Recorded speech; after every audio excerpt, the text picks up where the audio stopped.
Yeah, that should be fun.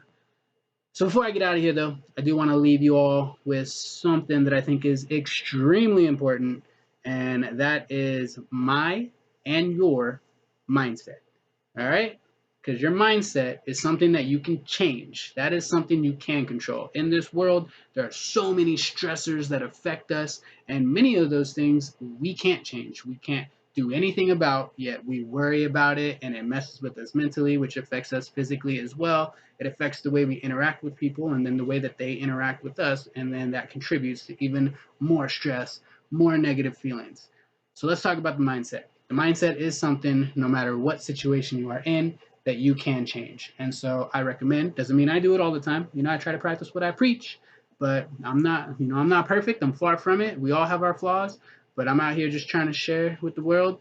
Change your mindset. If something's going wrong, there's always, always, always a silver lining in everything. Just find it. Find that, focus on the positives.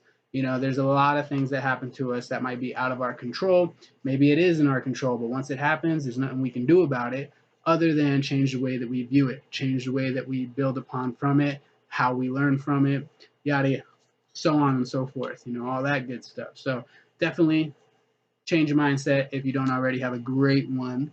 And that goes for anything negative that happens, just try to find that silver lining in there. A lot of times, negative situations, they're so depressing in the moment, but as time goes on, we're able to see all the good that comes from it.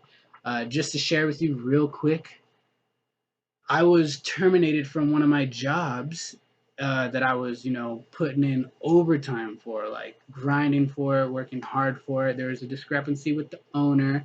Someone wasn't being very honest with their employees and their guests, and they tried to force that on someone else. Not going to give too much specific details, but you can read between the lines there. And in the moment, I was devastated. That definitely doesn't look good on a resume or anything like that. But the silver lining in it that I was able to find pretty quickly still didn't help my emotions.